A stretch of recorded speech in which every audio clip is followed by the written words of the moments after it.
Welcome to Lead Generation That Works. This is a show that takes place the second Wednesday of each month at 1 p.m. Eastern.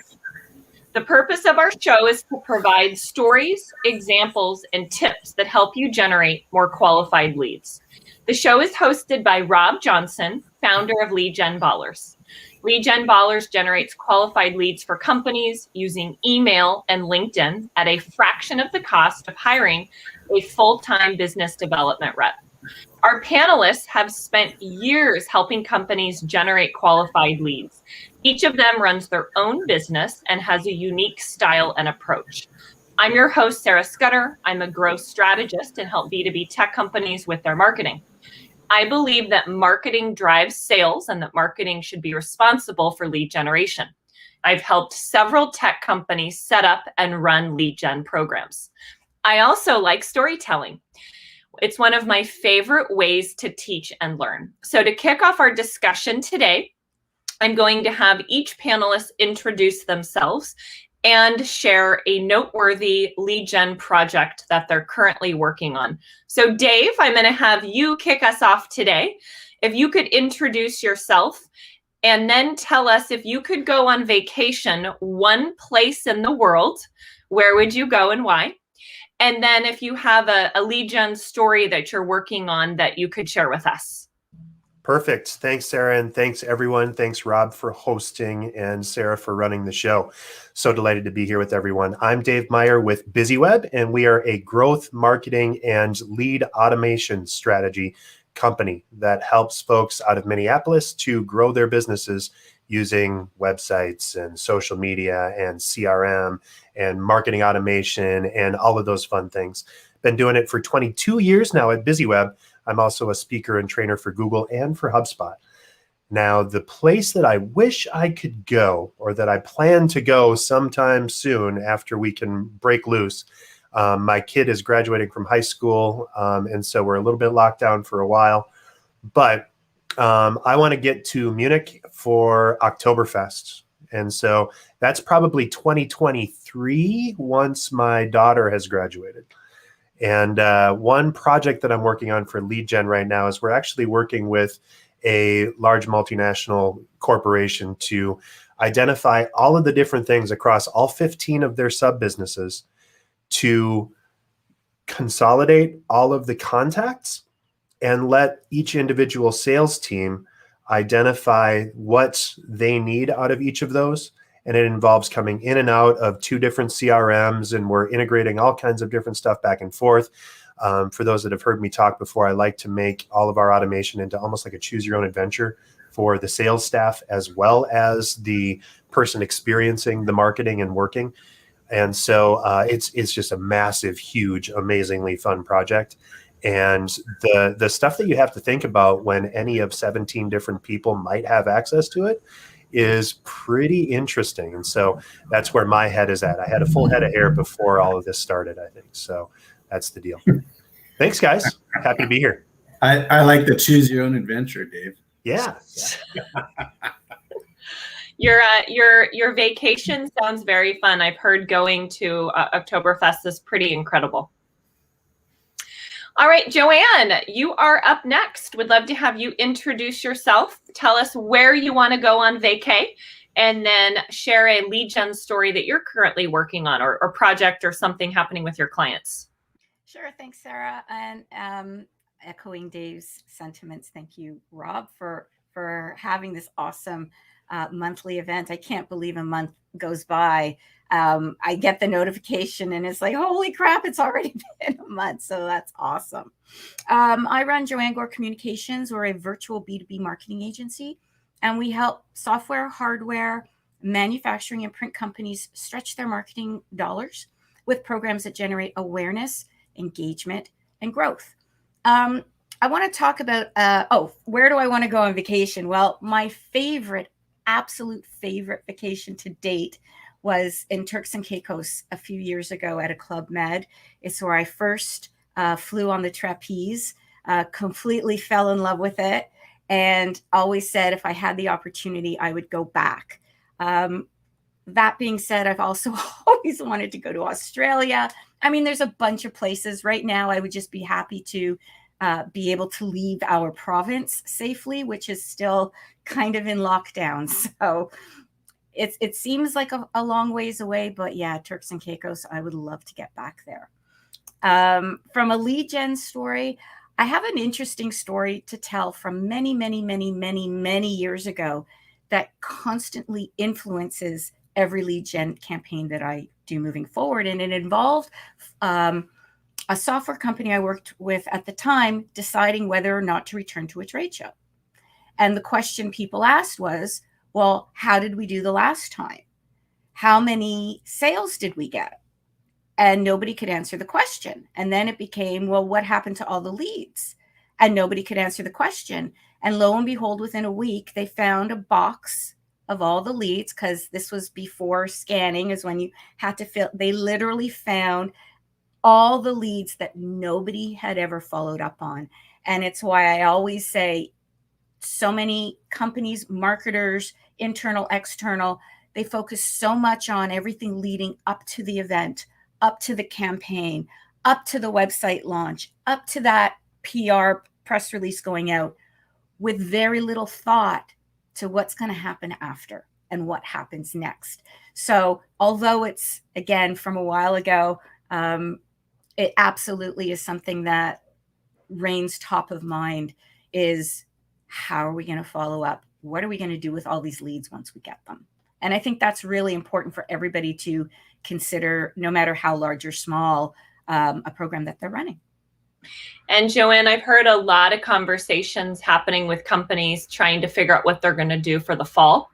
Does it make sense to invest time and resources in going to physical trade shows, or should they continue with that digital strategy? So I think it's a really important conversation, and companies are really going to start scrutinizing, does that travel and all the expense involved in running those booths and attending make sense? And if so, what do we do after? What's the process? What's the strategy? So I think it's a really important topic.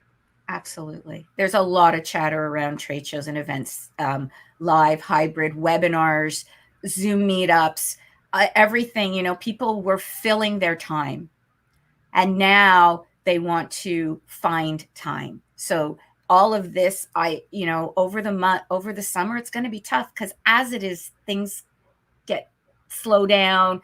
People are a little bit more distracted. They want to go outside. They want to enjoy the nice weather. I get it. And I think we're going to see some interesting shifts over the summer. And you're right, come September and all those shows in the fall, where is that attention going to be focused? Is everybody's back out on the road, back out selling? They're not going to be in front of their monitors as much. And we're going to have to go back to some old school strategies that don't involve a screen to get in front of some of these people. And I think that's where companies need to be spending a lot of their attention. And unfortunately, a lot are just now trying to figure out and catch up.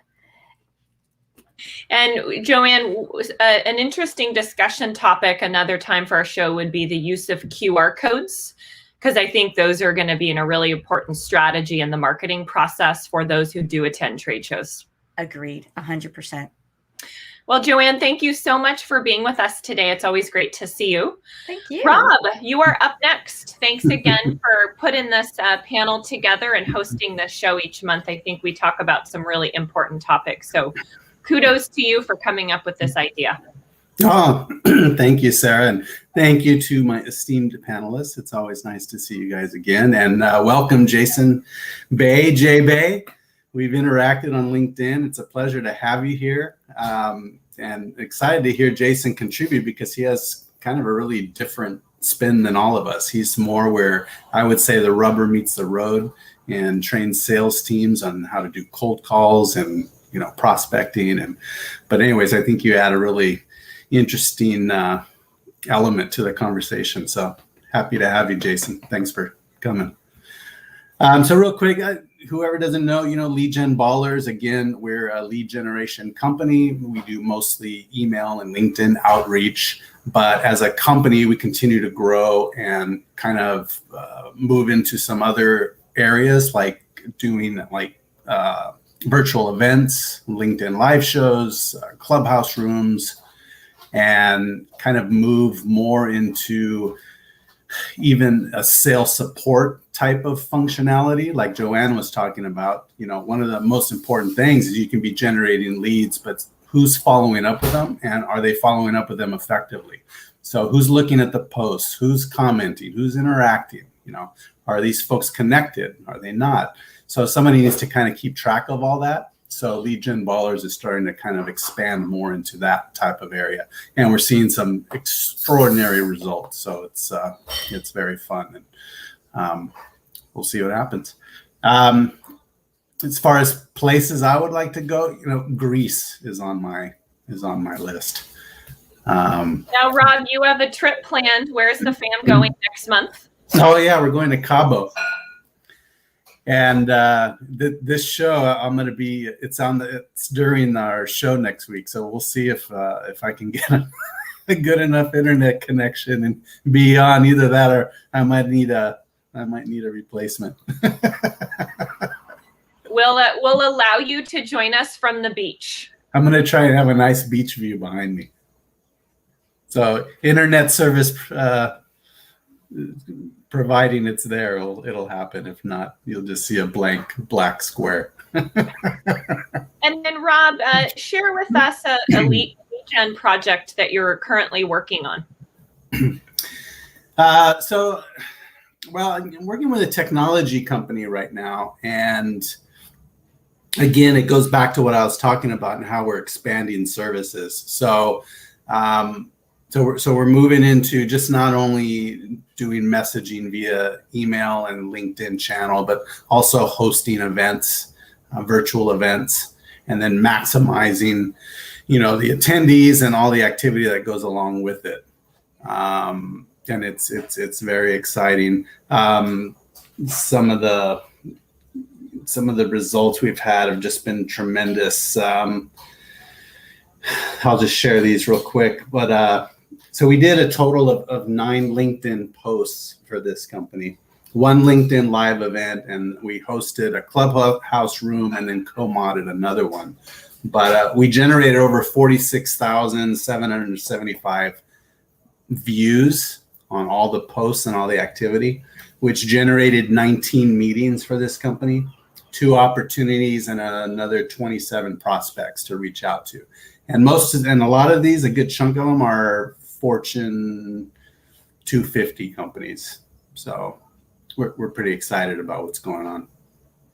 Awesome. And I think, Rob, you even putting this event together really speaks to the power of LinkedIn and using LinkedIn Live and other virtual platforms to host events and engage while we aren't going to be connecting in person enough. So thanks for sharing those stats. Yeah, you're welcome. Ira is up next, and I have to give a big shout out and congrats. Ira just celebrated or is celebrating his 1-year anniversary. So kudos to you. I know you've made a big pivot and shift, you and your wife and your family, and I think it's tremendous what you've been able to do in 12 months. So Ira, congratulations. And we'd love to have you introduce yourself, tell us where you want to vacay, and then tell us about a project you're working on. Sure, a lot there. So just to be clear, it's my company's 1-year anniversary. My wife and I have been married for 2 decades plus, so a little bit different. But the business really happened, out of necessity. I was laid off. Actually, first I was furloughed, which I didn't even know what that meant. But I was furloughed, and then I was laid off. And so, the bills were still coming in. I had to figure out what I was going to do. 20 years sales professional, never a business owner. But decided, I've been making other people rich for a very long time. Why not try and make myself rich instead? So that's how Bowman Digital Media was born. So excited about the projects that I've got to work on over the last year. I've worked with a few of the people in this room, virtual room, so you guys could speak to what I bring to the table and the things that we do. But we really do 6 different things. So I've helped people with their websites. I've helped people with their social media management. I've done photography gigs, including my last one, which was an MMA shoot in Las Vegas, which was a lot of fun. Most recently, I'm in the middle of 8 website launches. So 8, that's a lot. You start juggling 8 of them. We had the juggler. We were talking about jugglers last show, so I should have maybe talked about it then. But what I love about Bowman Digital, our niche is small business owners, right? So they're usually service-based and they're either bootstrapping like I did, which is cool because I can relate, or they have small teams. That's who I mostly work with. The one that I just launched yesterday was Your Finance Gal. Michelle Rawl is a solopreneur, so she's working by herself. She's in the finance space. She's a Primerica agent, but she wanted to have her own branding to help fill her pipeline. So we established the name, Your Finance Gal, the hashtag, the social media pages, and now the website. And she's just going to establish her authority as a trustworthy source for financial news, healthcare, mortgages, real estate, savings accounts, crypto. I mean, all that stuff. Where do you go from a reliable source who's not pitching you, because she doesn't sell any of that stuff?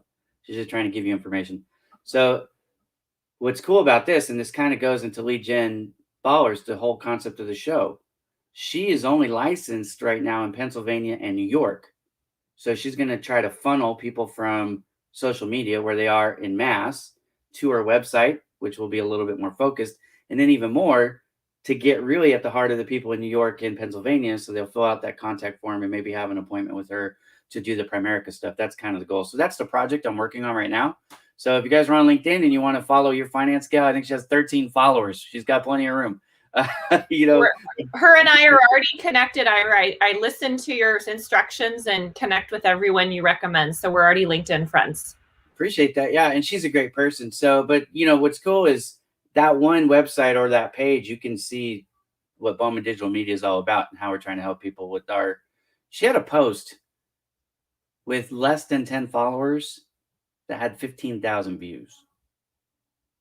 So that's what I do for people at Bowman Digital Media. Okay. So that's just one example. Where I went on vacation, it's ironic. We're actually, my wife and I are packing right now. Our plane takes off tomorrow at 8:30 a.m. for Washington, D.C. So we're heading back east for 10 days. We're going to go to Washington, D.C., Boston, New York, and then end the trip in Baltimore. So we're kind of going to do like a oval trip. But I've never been to those places. I've been to Baltimore, but I haven't been to Washington, D.C. I haven't been to New York, and I haven't been to Boston, the cities.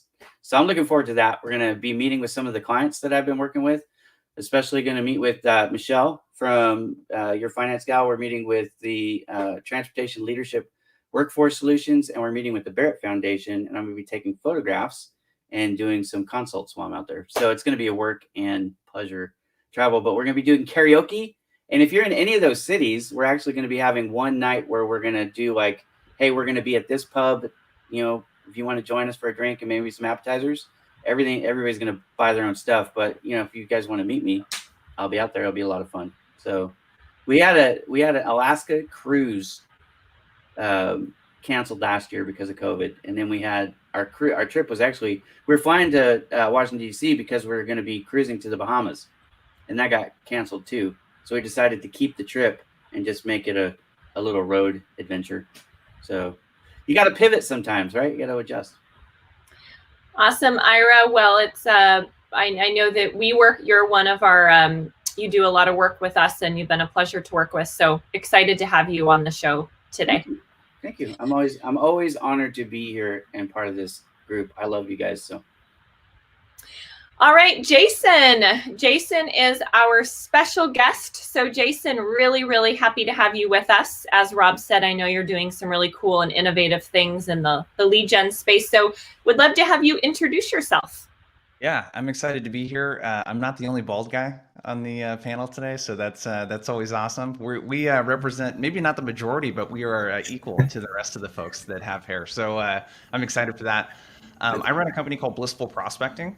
So we help reps and sales teams that love landing big meetings with prospects, but hate when they can't figure out why their prospects ignore their emails and calls. So we help them land more meetings with our ideal prospects.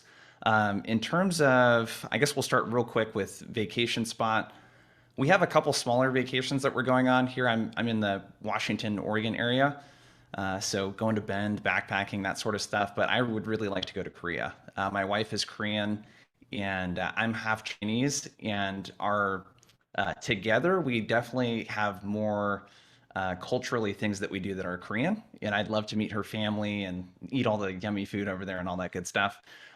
So Korea's the place that I want to go. In terms of projects, what I've really been focused on with my clients, both reps and sales teams, we just did I would say probably in the last 8 weeks or so, I'm working with a guy, Ethan, in our prospecting boot camps. And what we've really been trying to figure out is when you cold call people, how do we do this in a way where we can immediately add, not value, but demonstrate business acumen and get on the same page with the person so that they understand that, hey, this person speaks my language, right? There's someone that's going to be worth spending another 30 minutes with. And what we did is instead of building his pitch around the problems that he helps with and things that he does, get really laser specific on the priorities that you help with. So he's calling into VPs of marketing at really large insurance companies, getting really dialed in with specifically what their priorities are, and then asking them what's a bigger focus for them right now, and being able to add that, that context is really important in that call. And he went from having to talk with around 13 or 14 people to get a meeting to about 1 out of every 3 using this approach. So for me, it's really about, and for our clients, how can we add context in conversations quicker in our cold calls, in our emails? How can we do really good research up front and know that we're going to be talking about something that's probably on their top 3 to 5 priorities at any given time so that we can have smart conversations?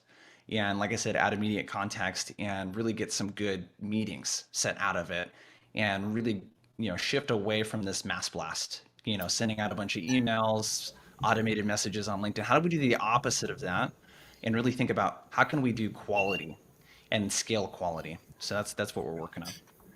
Well, I'll tell you, Jason, that really resonates with me. I spent my whole career cold calling, smiling and dialing. So to have the art to really, kind of get a stranger, so to speak, on the phone and then come up with something interesting enough to, because you have something valuable you have, right? There's a product, there's a service behind that.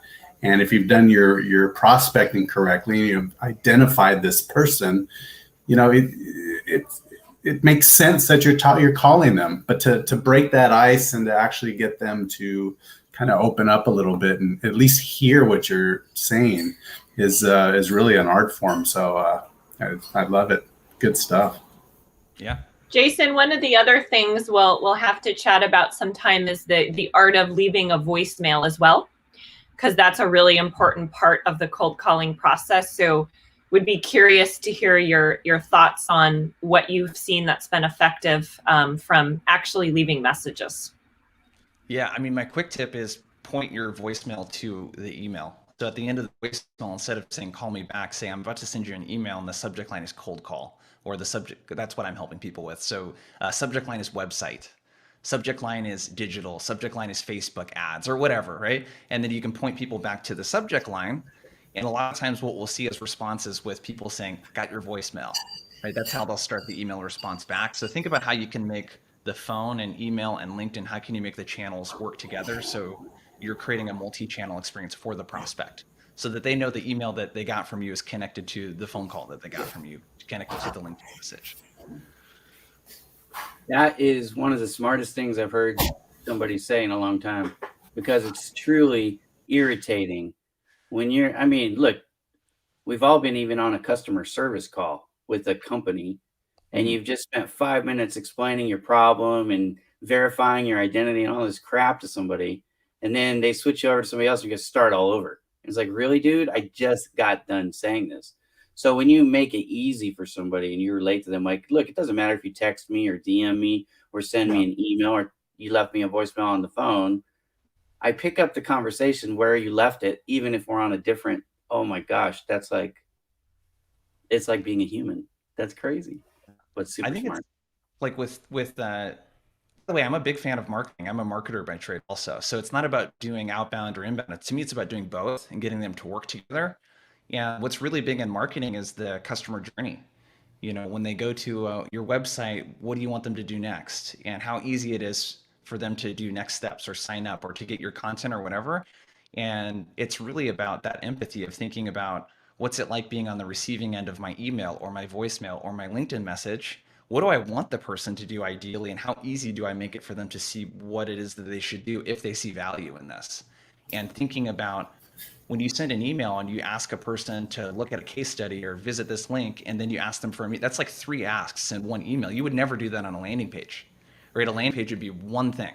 You sign up and you get this one thing. You buy this one thing. So it's like really thinking about it through a marketing lens as well, I think is really the key, because prospecting is kind of sits between sales and marketing. It's a marketing activity that a lot of salespeople do. I like what you're saying about the subject line too. I think the subject line is highly underutilized and underrated, and it is probably the most important and most powerful element, because that's what determines whether someone's actually going to read and open the email. So I often tell people, you can change the subject line. If it gets into a long thread, go and edit the subject line to what you're actually talking about now. If you need a response by a certain time, put that in the subject line. If there's a very specific action that's required, put it in the subject line. Just make it super easy for somebody to know what they're going to get and what they're going to read when they actually open it. So I love it. Brilliant. You know what I like to do with that? This is just my strategy. I mean, there's different ways you could do that, but I like to, because sometimes people want to search by subject.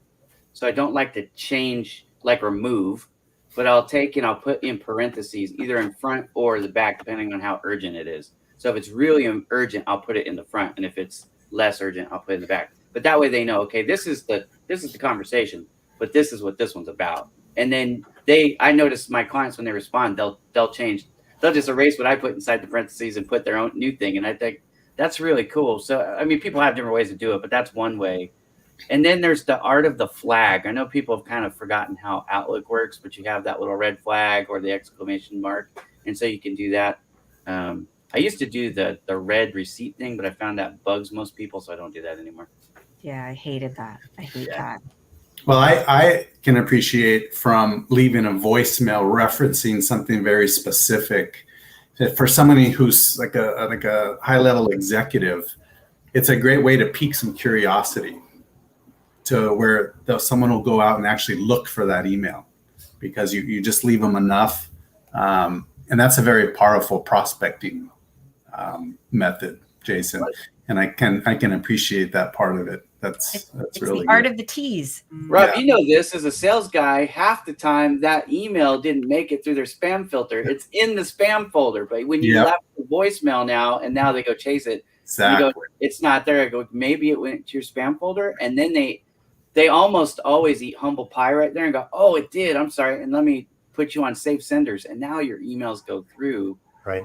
It's a good thing. That's a good thing. And again, it makes it more human, which is the point of sales is, you want to have a relationship with somebody. They're not going to buy from you if they don't know, like, and trust you. We all know that. So that's where marketing and sales comes together. Yeah, it's all part of a system, and you need to work together. And Jason, I think you mentioned that sales is part of marketing as they're doing their prospecting. And if you've got your marketers and your salespeople speaking and interacting and coming up with a system, voicemail, yes. Follow up with email, yes. Maybe even throw in a video. Make sure that you're standing out and be consistent and get it into a CRM. Make sure that you're tracking it. Make sure that you're not letting anything fall through the cracks, because that's where it really gets magical. And if you see a read receipt because you're in your CRM and notice that somebody opens that email, boy, does that make them stand up and take notice if you call them within a minute of them opening your email. Whoa, yeah. Could be creepy, but it's also fun. So Dave, this leads me into a question that I had for you today. So one of the things that you say on your website is a great website is the start of your marketing strategy, but it isn't the end all be all. Marketing is the magnet that attracts leads, and inbound marketing is the flywheel that keeps your business perpetually in motion. So I'd love for you to share with us, what are 2 or 3 things that you think are essential to an effective inbound marketing strategy? Perfect. Yes. Thank you. And you could wind me up and let me talk all day. So somebody make sure to pull the plug on me or wave if I talk too much.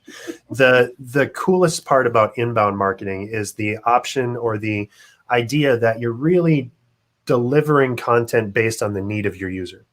So the first thing that you need to do is know your user, who you're trying to reach. Set up a marketing persona, a sales persona, identify who that optimal person is and why they should care about your product, your service, your business, right? And then you need to get right to the point with that. What's in it for me? In this case, what's in it for them? And deliver that very pointedly, very succinctly on your website. Your website, in addition to being the foundation for everything, also is not Where's Waldo. If they have to go to your website and then hunt and peck and scroll and zoom and pinch in order to get to the content on your site, you're missing the boat. You need to have a landing page first structure that gets people right to the content that they're looking for. Make sure that you're giving them everything that they need. And after they take that next step, which is a clear call to action, you make sure that you're automating the response from there. So you send out a very exciting, interesting message to them that helps them look like a rock star to their boss. They respond to that and say, "Oh, I need to look awesome. I'm going to do this." They click. You give them a very small, low bar to get to the next step, and then you keep giving them more of what they're asking for. It's the choose your own adventure, right? Should Billy open the window and jump out or go down the stairs, right? So in this case, should I click on this piece of content or that piece of content? Based on what they're telling you, you give them more of that. So your website is absolutely the hub of all of those things. And it's not one page that you're trying to guarantee or try to get as much content onto as possible. You're trying to get them to just the right piece of content that's going to give them the next step in them being successful in their job. I love that. One thing I would chime in, because you mentioned also the connection between sales and marketing. I think this is a perfect opportunity on the inbound side for sales to communicate a couple things. If you ask and really pay attention in the sales process as a sales leader, sales team, whatever it might be, what makes people most apprehensive about moving forward? So a question you could ask your customers was, what almost kept you from moving forward with us? Was there anything that you were skeptical about? That's a really great piece of content right there. And then the other piece too is, because I think with content, it's important to have content along the buyer's journey. So people that are maybe problem unaware versus people that are aware, and the objections that you get, the people that respond to your email or your cold call that don't want to take a meeting because they say that they're taken care of or that they're doing this or that they're doing it in-house. Those are all really great opportunities for sales and marketing to collaborate and for sales to get that information back to marketing to beef up their content too. Yeah, great point, Jason. Yeah, you know what? I find a lot of salespeople are almost afraid to ask why they didn't get a deal. But that's some of the most important information you can gather, help you move forward. I've even offered, gift cards or whatever, just to get some good, honest feedback. And it's been extremely helpful. And to get that over to marketing, just, again, that's a great point. Good stuff. Do people still do win-loss reports? Oh, yeah. I mean, or am I really dating myself? So. You are not dating yourself there, because if you're not doing win-loss reports in sales, then you're missing the boat. But I'm gonna tell you, look, for 20 years, I was in the print sales business. Okay, walk in the door, every single person had a print vendor. I heard this. I mean, you should expect it. And then you build a talk track to address it, right? Like find your FAQs. And if you can't answer the FAQs as a sales rep, you're weak. You need to go back and practice before you get back out on the field, whether you're doing in-person cold calls like I was, or you're on the phone like Rob was, right? I mean, it doesn't matter. You got to be able to answer these questions. But you should expect, if you provide a product, a good or service that fits a niche, right? So you're calling on people in a category. If they need it, shouldn't you expect they already have it? You know what I mean? So I have a vendor is like the most basic like force field that you should be able to get around. Of course you have a vendor. You've been in business for more than a day. You can print things, right? But here's what makes us different. Here's the value that we add. You got to get to that value. But it's hard when you don't establish a relationship. I think that's the thing that most people miss with a lot of their marketing efforts and a lot of their outreach efforts, is that they go straight to speeds and feeds of products and not talking about the value of the person and the business, what we bring as a consultant. So when you start to address the person as a person, not as a potential sale, and make that human, that's where the effectiveness really starts. Yeah, and sorry, go ahead, Joanne. I was going to say, I find working with a lot of software companies and even hardware companies, but especially software companies, it's very easy to focus on the features and what the product does and how the product works. And that's great for like level 2 navigation on the website.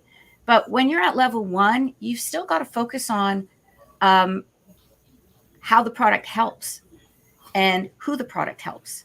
Because, I don't even remember now who said it, if it was Dave or Rob or whoever, but when somebody gets onto your website, onto your homepage, you have less than 5 seconds now. And if they can't figure out within that first 5 seconds, if you're the company for them, if you've got solutions that are going to help them, they're gone. They're going to find somebody else. It's not hard. And they're going to talk to each other and look for other solutions like yours or the vendor that they already have. And it's so true, that ability to build a relationship, to be human, to show all sides of yourself, not just selling, but that human side, that's the difference. And I've seen it firsthand over the last year, just in shifting my own approach. It's just completely changed how I market my own services. And it's been awesome. It's shocking. I never thought I would enjoy sales. Well, but I actually am now. Actually, I think everybody has addressed this in some form or fashion on the show, which is good. But you can learn more from the ones where you miss than from the ones where you win. Like when you win, your reward is the sale. When you miss, the reward can be the lesson learned. And for me, I just had this happen. I put it in the comments a few minutes ago, but I had a prospect that I didn't get their business. And so I had a conversation with them. I call it a debriefing. Like, okay, what could I have done better? What could I have done different? And one of the things I actually address on my website, but it was hard for him to find it. And I found out it was because he wasn't on a desktop. He was on mobile. And I'm like, I didn't think about how easy it is to navigate my site for that on the mobile. So I redressed the way I did it, and I added a new button, frankly, that makes it easier to get to the pricing for that on my website. And anyways, if you are not doing the win-loss report, like Joanne says, and then going further into those numbers, okay, why do we lose those things? And then to Jason's point, well, let's recraft the message to address that, especially if we talk about the persona. This is the one thing I think a lot of people forget. And again, this is, I think, was Jason's point on, identifying I'm sorry, this was Dave. I mean, we all agree with this, right? You got to figure out your audience. Who is your target? Like, are they mobile users? Are they, what are they looking for? What's the number one product? Because like when I started Bowman Digital Media, I thought social media management was going to be my number one service. And I thought it would be that by a mile, and it is close. But website development, I do more website development and graphic design than I do social media management. So why do you think that is, though, Ira? I'm curious. Like, why do you think? Because I agree with you. I'd say pre-COVID, that was the impression too, that everybody was looking for social media management. But suddenly, I don't know, is it because companies recognize that it was the perfect time to really revisit their messaging and their branding? Because I've also been super busy with more messaging and rebrands than I could have imagined. I think what's really, they don't understand the value that social media, having it. Look, I run a lot of different business pages, social media pages for companies, and Project Help You Grow is the largest one. I have 23,000 followers on that page on LinkedIn. So when I put out a message on Project Help You Grow, it has a huge audience. Well, there's a lot of rewards beyond just that. But I don't think people understand, because they're used to making a post on a business social media page that gets no response. And they're like, I'm not going to invest in that because that's their only experience. They don't know, like I just told you earlier about your finance gal. She had 15,000 views from a post that I did, a single post. She had less than 10 followers at the time. I did a post for West Bay Financial Group. They have 650 followers on LinkedIn. I got 36,000 views on that post in less than 24 hours. Okay, what they don't understand is they've never experienced it, so their perception or perspective is it's not worth the investment. But they don't see what Rob was talking about earlier. When you've got 16 different leads coming out of it and 2 deals coming out of it, like how much money did that company make from those deals, from just paying lead gen ballers for 8 or 9 posts? I can't remember how many he said, right? But they invested some money, but the return on that was, I guarantee, way more than what Rob charged them. And that's not even done, because there'll be future deals that come from a result of that, even if they never pay Rob anymore. The 16 leads, even if those don't all turn into deals, those are going to be people now who are very familiar with what that company does, and they can be referral sources. Plus, you've got repeat business. I mean, there's breakoffs and all kinds of different stuff that happens. So people don't. I think that ultimately the crux of the why people aren't blowing up their social media is they just don't understand how powerful it really is. When I tell my clients in prospect meetings, look, you know how many people are on social media? Billions of people on all the platforms. There's billions of people when you add them all up. And so if you're just trying to funnel, and get 1,000 views a month on your website, or 10,000 views a month on your website, or 100,000 views, whatever you're trying to accomplish, all you have to do is just siphon off a little bit of where people are. You know what I mean? And to do that, I think the route digitally is social media. It's just so obvious to me, but I think it's not obvious to others. So thank you for that, Ira. I want to, we've got about 15 minutes left, so I want to make sure our listeners know that we're happy to ask questions. So if you have any questions for any of the speakers today, feel free to put those in the comments. Jason, I want to throw a question over your way. So I've worked with a lot of B2B startups, and one of the things that I think every company that I've worked with has struggled with building consistent, scalable pipelines. And I know that's something that you have expertise in, and you've had success. So I'd like to get some perspective from you on what are some strategies that smaller companies should consider when they're trying to build a pipeline, and maybe some things that they should avoid or really focus on. Yeah, I mean, my answer is going to be pretty close for startups as it is for larger companies, except with a startup, things just move way faster, which is kind of nice. So with outbound, the framework that I look at this in is things get a lot more simple and straightforward with outbound if you're able to, so I think of it in 3 buckets. I identify good fit prospects. So we've talked about personas on here. You need to look at your last 12 months of deals and ask yourself, what are the patterns between the companies that have the highest average deal size, the companies that have the highest closing rate, the people that just kind of get, what we're doing, and look for patterns in those companies and try to be as niche as possible. So if I'm a sales trainer, sales coach, an example of that for me would be working with B2B SaaS companies with a dozen or fewer reps that, so I said B2B. So it'd be B2B SaaS, less than a dozen reps, less than 200 employees, let's say. I'm going to really carve out a niche, and I'm going to go all out in terms of like the inbound content that we pump out, the case studies, etc. So I need to have the ability to identify good fits. So that's your personas, your ideal client profile. So what companies am I going after? Who are the people that I want to talk to? And then 2 is when I have the ability to engage them and start conversations, things get a heck of a lot easier as well. So that's the messaging, that's your sequencing.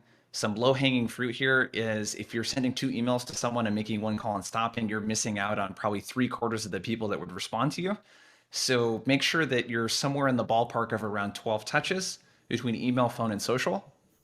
And the way you can kind of separate that out with your sequence is week 1, I'm going to hit them with 5 touches. On a Tuesday, I'm going to do phone, email, social. On a Thursday, I'm going to do phone and email. And that message is really going to focus around this person, their vertical, what is the priority they have, and what are some problems that get in the way of those priorities. So that whole week's message is going to be focused on that. And then the third bucket is once we have the ability to identify, engage, it's now convert. So once we start conversations with people, how do we secure meetings? And one thing that I would suggest is, this is, you guys are mostly marketers, it sounds like, on this call, so I think you'll appreciate this. In marketing, where I think that people can make big mistakes is when they focus too much on conversion. So when they focus too much around getting someone to sign up, getting someone to pay, and they don't focus on starting conversations, your funnel, basically, when you do outbound, if you only focus on the conversion, getting the meeting, it looks like a T. You got all this activity up here, and then you get very few people responding. Down here like this, you can create an actual funnel if you think about how can I start a conversation with this person, not how can I get them to book a meeting with me, how can I get them to respond to my email? So a really practical example of that is, instead of ending your email with, Ira, are you free tomorrow at 3:30 p.m. Pacific? That's a yes or no answer. What if I just said, hey, does any of this sound like it might be a fit? And I get you to respond, and then we can book the meeting after that. Or, hey, was I off in reaching out to you about this? Any of that type of stuff. How can I get a conversation with this person started?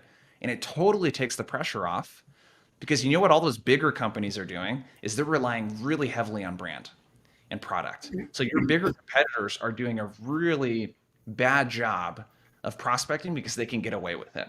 So they're sending emails that say stuff like this. Hi, Dave. My name's Jason. I run a company called Blissful Prospecting.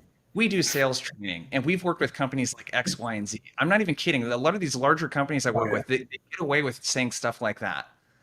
You can completely differentiate yourself by starting the email off with you instead of I. Hi, Sarah. Your post on this really stuck out to me. Saw on your 10K that XYZ is a priority right now. If you just start with the other person, that's going to be a huge differentiator. So again, I would be laser focused on the niche and who you're working with, and really try to specialize in maybe 2 or 3 verticals, and get your entire marketing team rallied around creating really good content specifically for them, creating really good case studies, and then use those to start conversations. And think about, when I'm prospecting, I'm advocating on behalf of my clients. I'm not talking about how awesome I am. I'm advocating and telling stories about people that we help and how they're winning, and I want to share that with other people exactly like them. And then once you do that, you're going to start more conversations, and you can start converting a lot of those conversations into meetings. So that's my rant. No, it's awesome. It's like you're shifting the conversation from we do to we help. Yep. And it's just, again, anybody who's listening, watching, go to the homepage of your website and look at how many times on the homepage it says we do, we are, we have. Nobody cares. They want to know who you help. We help by. This is what matters today. Fact, XYZ. Bring the I love it. We're saying the same, and the same thing goes for social too, not just emails. When you're making a social media post, engage other people by asking that open-ended question, not a yes/no question, unless you're directing them to answer yes or no in the comments, because that's another way you can get people. Ask a question and say, drop a yes in the comment if, drop a no in the comments if. Tell them what to do. That's your call to action. Don't presume that folks are going to know what you want them to do next, right? That single call to action, whether it's leave a comment or read this post or tell me what you think, as opposed to yes or no. Yeah. Those are some nuggets you dropped there, Jason. Thanks, Joanne, too. But yeah, since I'm also a vice president of 3 quotes, I get a lot of cold calls and solicitations too. So, oh my gosh, I can't believe the outreach and how much it's focused on what it is they do and how awesome they are. And, a lot of what I do for my clients in outreach, is very permission based. It's like, hey, this is what we do, or this is a problem we solve. This is how we do it. Is this something you're even interested in? Right. I mean, just they're either going to say yes or no. A lot of people are afraid to ask that question, but I don't think there's anything wrong with it. Or, hey, is it okay if I just share a case study with you, instead of just popping one in as an attachment? But yeah, flipping that around, being more about them and how you help solve a problem is a very powerful way right now. And you really stand out. So Jason, one of the things that I think is really important is not to trick people. So I cannot stand when I get a cold email that makes it seem like they're following up on a meeting we had. So they'll put in the title, meeting follow-up. Well, I don't know this person and I never had a meeting with them. So be honest and truthful when you are building out your pipeline, because the last thing I'm going to do is engage with somebody who's using trickery in their messaging. Bingo. And don't be desperate in your messaging. Well, yeah, a lot of this comes back if you align it and think of this like if you were dating this person, would you go right to, so you want to go upstairs? Probably not, right? How many kids do you want to have? Yeah, how many kids do you want to have? I was thinking our wedding should be that next Thursday. Yeah. That's or going, well, Ira, yeah, you want 8, I get it. But or you want 9 because 8 was enough. Drive right? for 9. Oh. Right, drive for 9. But if you go for the sale too soon, that disrespects the relationship that you're trying to build. Right. You have no just what Jason was saying.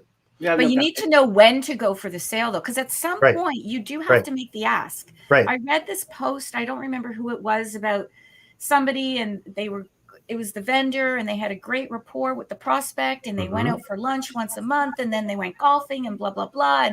And at one point the vendor says, so, tell me, like, do you actually like me? Like, are you we just meeting because you want a free lunch? Or no, I enjoy hanging out with you. So what's standing in the way of us working together?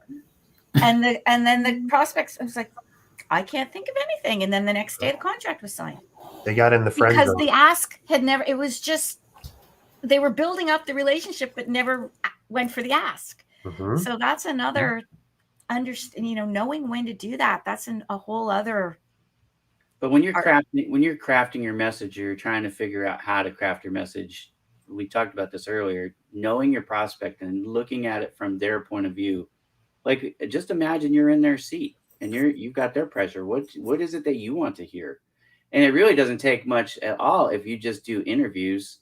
You can do informational interviews with people for free and ask them, okay, what is the pressure that you're facing? What are the things that, if you could invent a solution that I could sell, what would it be?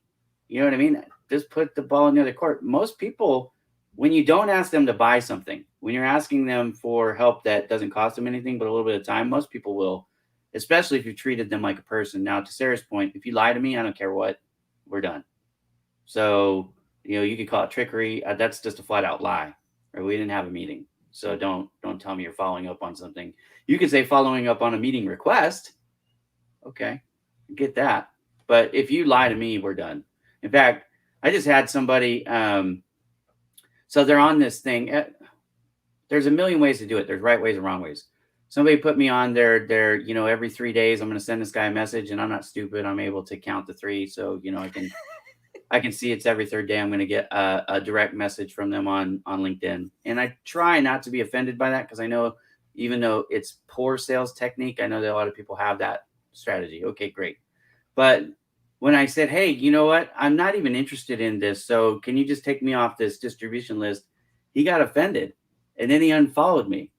I'm like, you're getting mad because your system is weak. I was actually trying to help you figure out that maybe if you have a different line of messages, that might be more effective. So, and it is amazing what people could learn if they just slow down a little bit and look at the audience and get to know the audience, what they want. Yeah, just pay attention. Yeah. I don't know about you guys. That's how I learned. I just paid attention to who was being successful. And I just really, again, I look for patterns. That's just in my DNA. That's all I do. So I'm constantly looking for patterns. And if I see something that's a little bit off course, it's like, oh, this is different. Is this a good different or a bad different? And then go down I mean, as marketers, we want to fail sometimes, because if we're always successful, we're never going to learn and we're never going to grow. And But you're that's not really, pushing hard really enough. hard for Yeah. people to recognize, that sometimes you want to do things and fail. You want to know where's that threshold between what's going to explode, what's going to be in, and what's going to tank. So that's a huge learning curve for a lot of corporate, larger companies, to really accept that sometimes a campaign will tank, and that's not a bad thing. Jason, did you have any closing thoughts for us on the whole pipeline building conversation? Yeah, it's just to, and this kind of echoes what everyone else is saying, is, do you give a shit about your customer or not? You know what I mean? Like, is the approach customer centric? Because you would never lie to a customer, right? You would never you would never trick a customer into paying you for something. So the entire approach, prospecting, sales, marketing, remember that the bigger goal is to get a good client that you can help and work with for a really long time. So you have to bring a little bit of long-term thinking. I know that's incredibly hard in sales, especially because our jobs are on the line on a monthly basis, but it's got to start top down. Everyone's got to be extremely customer centric. How can we help more customers win? And then the answers become pretty obvious with what you should and shouldn't do. Awesome, Jason. Thank you for that. So we've only got about 3 minutes left. So Joanne, I wanted to give you an opportunity to quickly talk about your new social selling programs that you've put together, and maybe 1 or 2 tips that you can share from the programs that might be beneficial to our listeners today. Well, thank you. I actually just put the link into the chat box because I wasn't sure if we were going to have time to get to it or not. But yeah, what I've learned, a lot of people, we've talked about it on the call. Social media is important. Social selling is critical. That's how a lot of people were doing their prospecting. There was no cold calling. There was no face-to-face. There were no events. So really, hunters have to find new ways to hunt. And what I learned was they're really scared to create content. So one of the way that was like the first light that went on. What if I can create content for you based on, conversation? Who do you help? How do you help? Why does it matter? Let's create some content. Let's, whether it's third party or, your own thoughts. And then I will teach you how to take that content and use it to engage those prospects. Once you feel comfortable learning how to engage, then I find it's a lot easier to create the content. It just starts to become a lot more natural. So I decided to create a bunch of free downloads as well as some paid programs to help business leaders and executives embrace social selling strategies without the fear. I call it dip your toes in social selling waters. So starting with something as simple as a LinkedIn profile scorecard, where it's literally, do you have this, score 1 point for this, 2 points for that? How many testimonials do you have on your page? How many reactions have you gotten? But on top of that, I've also created the anatomy of a LinkedIn profile, because the other thing is, well, I don't know what a banner is. I don't know where to find this. So I literally took one of my profile with a whole bunch of arrows and said, okay, here's where the arrow, this is where you find this. This is where you find that. So if you have the scorecard and the anatomy side by side, within about 15 minutes, you can really quickly identify areas on your own profile where you can beef it up a little bit and really start to understand where you need to pay attention and how you can attract more people to your profile. And one of the easiest ways is to just really follow and connect with people and, like I said, learn from them. But so, like I said, I've got the profile scorecard. I've got the ultimate guide to optimizing your social media posts, which covers beyond LinkedIn. It covers the other platforms as well. There's programs for a social selling starter kit. We'll do the LinkedIn research. We'll do the hashtag research, keyword research so you can get a sense of which hashtags will be the best ones for which platforms. Which platform should we even be on? So there's a lot of thought that goes into it. And I just want to make it easy and help people use LinkedIn for social selling. Awesome. Yes, there are other social media platforms, Ira. All right, Joanne. Well, we are at time. So, Rob, I'm going to let you close us out today. Again, thanks again for putting the show together. I want to thank Jason, Dave, Joanne, and Ira for being with us. It was a pleasure. And our next show is July 14th at 1 p.m. Eastern. So, hope you'll be able to join us. Ira takes care of all the videos for our shows. So, you'll see some snippets, and this will be shared in the next few days. So, Rob, I'll let you close us out. Yeah, I just want to thank the panelists again. It's always a pleasure. And Jason, thanks for joining us. You really added a dimension and dropped some nuggets on us. So thank you so much. I appreciate your time. Absolutely. Awesome. Have a wonderful afternoon, everyone.